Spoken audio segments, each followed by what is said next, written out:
pu peut-être faire des petites erreurs. Mais voilà.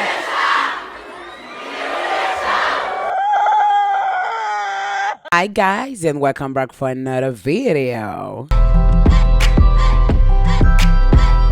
Ce qui m'amène aujourd'hui devant vous, c'est Poupette Kenza. Alors là, vous allez vous dire, mais qui est Poupette? Qui est Kenza? Ou qui est Poupette Kenza? Moi-même, il y a encore quelques mois, je ne savais pas qui était Poupette Kenza. J'ai remarqué qu'elle était souvent en TT sur Twitter. Donc TT est égal top tendance.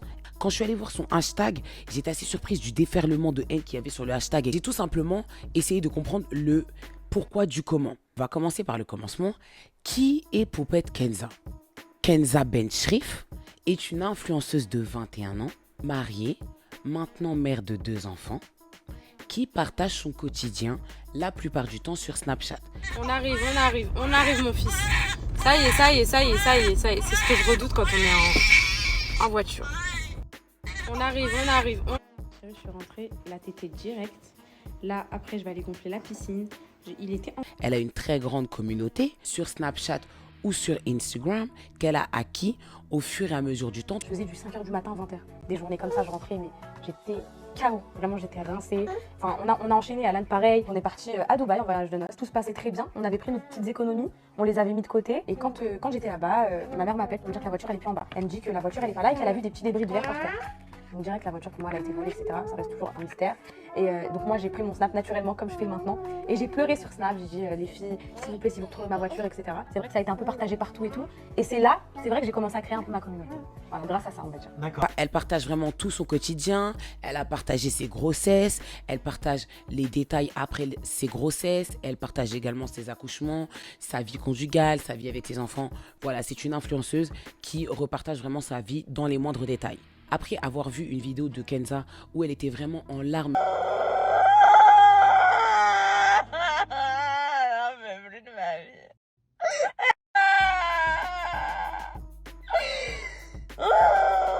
Pourquoi il y a autant de haine?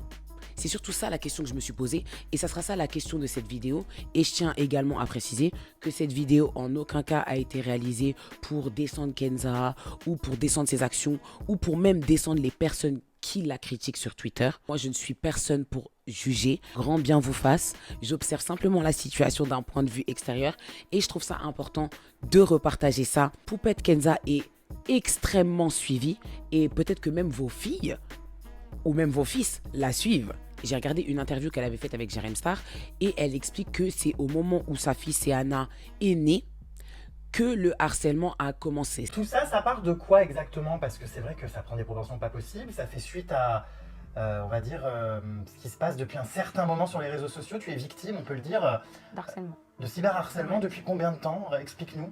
J'ai fait les réseaux il y a 2 ans. Le harcèlement, il a commencé fin de ma grossesse, début accouchement. Donc on va dire une bonne année et demie. Sa fille est née le 5 juin 2020. Elle explique que le harcèlement a vraiment débuté. Quand on est influenceur, on travaille avec des agences. Elle a travaillé avec l'agence de Wesley. Wesley Nakache, c'est un agent. Il est de confession juive. Vous allez comprendre pourquoi je vous précise ça. Il y a eu une polémique avec son agent, donc avec son patron, Wesley, et des messages ont été divulgués. Notamment ces conversations où il prend parti pour le conflit israélo-palestinien, etc. Avec des positions bien affirmées.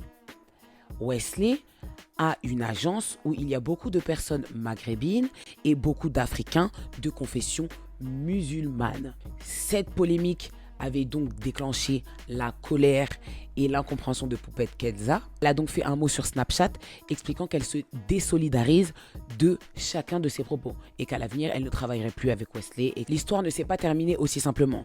Poupette rapporte quand même un petit peu d'argent, beaucoup d'argent je pense aux personnes qui l'emploient, enfin du moins aux agences et même aux marques, je pense qu'elle doit leur apporter pas mal d'argent. Wesley Nakache a donc essayé de la récupérer, ce qu'il a réussi à faire. Cependant, Poupette n'en a pas informé sa communauté. Ce qui n'est pas très correct, car techniquement, tous les placements de produits, etc., ce qu'elle leur propose, ça vient de cette personne. Ils ont donc mené leur enquête. Les internautes sont très très vifs et ils ont réussi à faire le rapprochement entre certains numéros de téléphone présents sur les emails professionnels Donc je ne sais pas s'ils se sont fait passer pour une marque ou autre. Cependant, ils ont réussi à faire le rapprochement et à en déduire que Kenza était de nouveau en relation avec Wesley et qu'elle travaillait de nouveau avec celui-ci. Et ce premier élément qui a été l'élément déclencheur qui a commencé à créer une méfiance vis-à-vis de Poupette Kenza, vis-à-vis de sa communauté. Par la suite, elle a continué son petit bout de chemin. Elle a continué à partager sa vie sur les réseaux sociaux. D'autres mamans et les personnes qui la regardent ont remarqué des petites erreurs, mais de là à crier à la maltraitance, ou tu vois ce que je veux dire.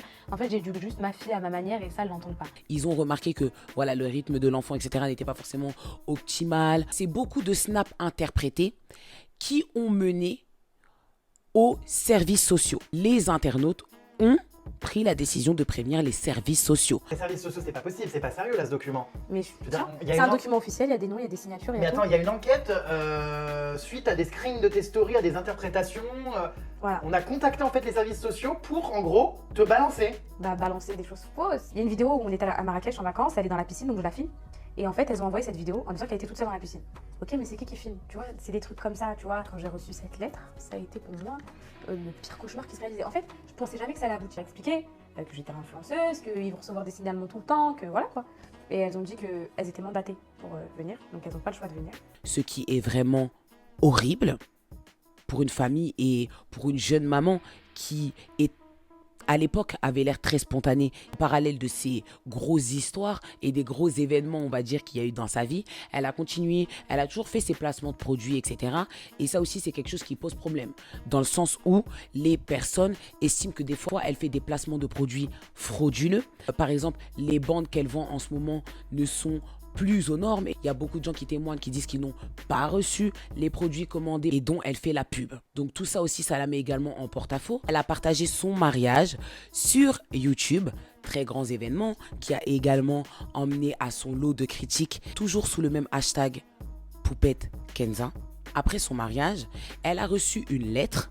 J'ai essayé de faire une espèce de frisque chronologique des événements pour que vous puissiez comprendre. Excusez-moi si jamais j'ai inversé 2 ou 3 événements. Je tiens à le préciser parce qu'elle a une communauté vraiment strong, vraiment énervée. Donc si jamais j'ai des poupettes qui regardent cette vidéo, s'il vous plaît, ne m'insultez pas. Thank you. Histoire de Sébastien.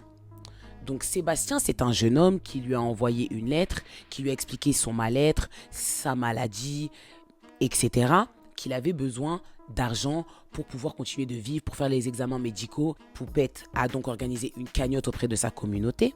Cette cagnotte a récolté environ 80 000 euros. Environ. C'est un très beau geste. Donc vous me direz où est le problème. Le problème est le suivant. Beaucoup de personnes ont demandé à avoir des preuves que Sébastien était bien une personne vivante, que Sébastien existait bien et que ce n'était pas tout simplement une arnaque. Elle a fourni certaines preuves. Cependant, pour les personnes présentes sur Twitter, ce n'était toujours pas assez, ce n'était toujours pas réaliste et pour eux, c'était simplement une arnaque qu'elle avait faite dans le but de récolter un maximum d'argent. Gardez bien en tête toutes les histoires et toute la chronologie. Et surtout, gardez bien en tête cette histoire de Sébastien. Donc du coup, on enchaîne. Par la suite, elle a organisé un meet-up. Meet-up à 10 € l'entrée, si je me souviens bien, qui avait réuni des centaines de personnes. L'organisation était, on peut le dire, peut-être moins chaotique que celle du Stade de France. On va pas se le cacher.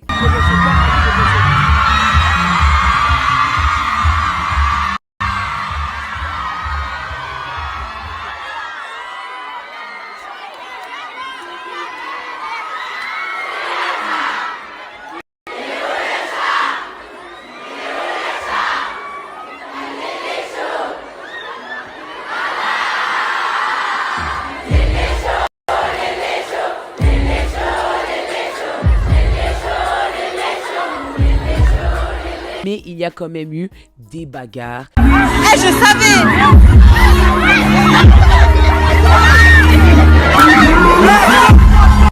Des tensions. Il y a la bagarre avec la fille. Eh, juste avant ça, elle allait taper le vigile en fait. Parce qu'il y avait beaucoup de personnes réunies.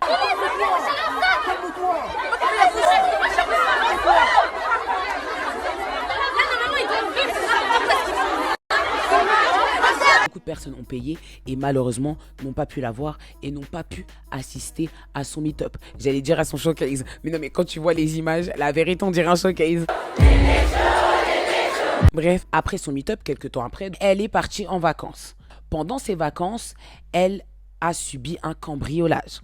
Au vu des images, il y a beaucoup de gens qui les ont analysées, qui ont remarqué que dans les armoires, il y avait encore les sacs Hermès, etc., des affaires de luxe qui n'ont pas été pris. Enfin, c'est quand même le but d'un cambriolage, normalement, quand on cambriole. Donc, ça a laissé les gens un petit peu perplexes. Les gens ont émis plusieurs hypothèses. Va-t-elle, elle aussi, déménager à Dubaï et elle a besoin d'un cambriolage pour faire passer l'annonce? Est-ce une perquisition car Alan aurait des problèmes? Comment c'est possible qu'une femme enceinte qui est partie en vacances tranquillement avec sa famille se fasse cambrioler, que beaucoup doivent faire soit toujours là? Voilà, ça portait vraiment à confusion. Par la suite, elle a donc déménagé. Elle est rentrée de vacances, elle voulait absolument déménager, c'est ce qu'elle a fait. Et c'est là que tout s'est un petit peu accéléré niveau haine. Car là, les gens se sont demandé comment elle a fait pour financer cette maison, avec quel argent. Certes, les placements de produits, ça rapporte, mais les gens ont commencé à se poser des questions, à savoir est-ce qu'il n'y aurait pas un petit peu de la cagnotte de Sébastien là-dedans? Comment elle a fait pour avoir cette maison très spontanée? Elle nous a repartagé les échanges avec l'agence immobilière, etc. pour que vraiment les gens ne doutent pas. Cependant, les gens ont continué de douter. Les gens remettent en question et doutent sur strictement chaque acte de sa vie quotidienne. Et ce qui est vraiment malsain sur Twitter maintenant, c'est ces histoires de space. Donc, qu'est-ce qu'une space? Une space, c'est un live vocal. Periscope a été supprimé et ils ont juste gardé les lives vocales sur Twitter. Des femmes, jeunes ou moins jeunes, mariées ou non, avec enfants ou non, passent des heures à discuter des snaps de poupette Kenza. Les filles, vous avez vu le salon du V, il est au nom d'Alan. Il n'est pas à son nom. Ah ouais. Mais c'est normal, c'est pour faire blanchir l'argent. Non, mais elle a dit que c'était le projet de son mari. Ça s'appelle du blanchiment d'argent. Écoutez, je vous dis. Bah ouais, mais elle peut pas le blanchir à son nom. J'ai travaillé dans les UV et il y a beaucoup de blanchiment d'argent, voilà. Ah, mais comment elle fait pour le blanchir à son nom? Il fait pas rentrer 1 euro. C'est pas possible, c'est bizarre. On ne sait pas ce qu'il fait Alan. Les filles, non mais attends, les filles, ça n'a pas encore commencé justement. Là, elle n'est pas encore active. Il y a une personne qui veut parler des 10 euros que les personnes ont payé pour le meet-up et qui finalement n'ont pas pu rentrer. J'ai bien compris à travers les snaps de Poupette Kenza que elle est touchée par ce qu'elle lit et qu'elle va lire. Malheureusement pour elle, elle va lire ce que les personnes disent. Je pense que ça n'aide pas pour sa santé mentale, ça n'aide pas du tout. Quand quelqu'un va tweeter ou émettre une critique, un questionnement ou une remarque sur un des snaps de Poupette Kenza, quelques temps après, soit elle va y répondre de façon insidieuse, soit elle va supprimer, ou soit elle va se justifier. Ce qui est fou, car elle crée son contenu pour elle. Et normalement, elle ne doit pas se justifier comme ça. Et elle ne doit pas donner du crédit à des personnes qui techniquement n'existent plus une fois qu'elle a éteint son téléphone. Mais c'est pas ce qu'elle a décidé de faire. C'est fou parce qu'elle a été connue grâce à sa spontanéité, car un jour elle s'est fait voler sa voiture comme elle l'a expliqué et elle a repartagé ça sur Snap. Et maintenant, c'est cette même spontanéité qui lui pourrit la vie. La façon dont elle s'habille, son comportement, son hygiène, strictement tout est remis en cause. Et dernièrement, elle en a eu marre de se laisser harceler et elle a discuté avec ses héros sur les spaces. Laissez-la parler. Non, mais attends, laissez-la parler pour une fois. Je suis choquée. Non, pour une fois qu'elle est dans la space. Bah ouais, laissez-la parler. Laissez-la parler, les filles, stop. J'ai rien du tout. Allez, vas-y. Vas-y, Poupette. Poupette, vas-y, parle. C'est ton moment. On t'écoute, Kenza, vas-y. Elle est partie? Personne va t'insulter. Personne va t'insulter. Et vous mangez ma chair tous les jours. Vous êtes des grosses frustrées. C'est ce que vous êtes. Attends, je peux vous dire. Là, j'ai tellement de choses à vous dire. Parler à mes haters, c'est tellement magique. Vous savez ce que je vais vous dire? Et sur le Coran, vous êtes 200 sur 800 000. Vous êtes des petites crottes, des merdes ambulantes. Vous savez c'est quoi des petites merdes qui marchent? Des grosses puantes. Personne vous croit. Personne vous calcule. Sur le Coran, vous répétez les choses en boucle. Non, mais si on était 200, je serais pas entêtée, ma belle. Vous parlez de mon mari, vous parlez de Je serais pas ma fille. entêtée. En attendant, personne ne va m'enlever ma fille. Deuxième chose, Alani même, il reste avec moi. Je suis mariée. Mais on j'ai s'en 2 fout que enfants. Alani Eh, t'aime, Nadia, attends, laisse c'est pas parler. Mais En fait, on s'en fout. vous parlez, c'est tout. Laissez-la parler. Mais arrêtez de la Laissez-la couper, parler. laissez Kenza parler. Arrêtez de Vas-y, couper les Kenza, on haineuses. t'écoute. Arrêtez de Vas-y, couper ouais. les haineuses. Laissez-moi finir. Écoutez, Vas-y, je veux juste vas-y. vous dire un truc. Hein. Oui, Ouais, vas-y. certes, vous me reprochez ma religion, etc., etc. Et sur le Coran, le jour du jugement dernier, aucune de vous, les petites mortionnes, là, je vous pardonne, devant Dieu et chaque personne. On te reproche pas ta religion, on te reproche de maltraiter ta fille, en fait. Elle a pris les devants et elle est elle-même partie répondre à ses haters et elle a discuté avec eux dans cette space pendant de nombreuses minutes. Non, par contre, arrête de faire genre. Nour et l'autre Nour. Laisse Je parler. connais Ah, toutes tu les les trois. connais? Et je les connais toutes les trois personnellement. Je les connais très Mais très pourquoi bien. elle vient Et- nous harceler, en fait? Et personne vous harcèle. Et déjà, MDR, vous faites quoi? Vous faites quoi Et toute la la journée? menteuse. Vous faites Oh quoi toute my la god. journée? Alan, Non, mais tu mens, en fait, tu mens. Oh my. Hey, attention. Voilà, et après, elle veut donner le bon exemple. Non, Et c'est toi, tu blague. seras- Voilà, Oh, d'où toi, tu tu parles seras d'emmener ma rien. fille. Sale Ma con. fille, Oh, tu à seras part en rien. Oh, y a vacances personne tous qui les a parlé 6 de ta mois. fille. Elle leur a donné tellement d'importance en faisant ça, je ne sais pas vraiment si c'était la meilleure décision, si c'était la meilleure chose qu'elle pouvait faire pour elle-même et pour sa santé mentale. Parce que maintenant qu'ils ont compris qu'elle est H24 sur Twitter, qu'elle regarde chacun des tweets, qu'elle se justifie et qu'elle prend même le temps elle-même de venir à minuit sur une space pour se justifier, elle leur a donné beaucoup de crédit et beaucoup d'importance. Je la comprends parce que ça a dû lui faire du bien, ça a dû la soulager de venir défendre son honneur, défendre son mari, défendre sa famille face à ces haters qui n'ont strictement, visiblement pas beaucoup de vie. Il faut le reconnaître parce que pour faire ça chaque jour que Dieu fait, ça m'a affolé les chéris. Et vous pouvez faire le test vous-même. Vous regardez un snap de Kenza. 2 minutes après, vous allez sur Twitter. Le snap a été capturé.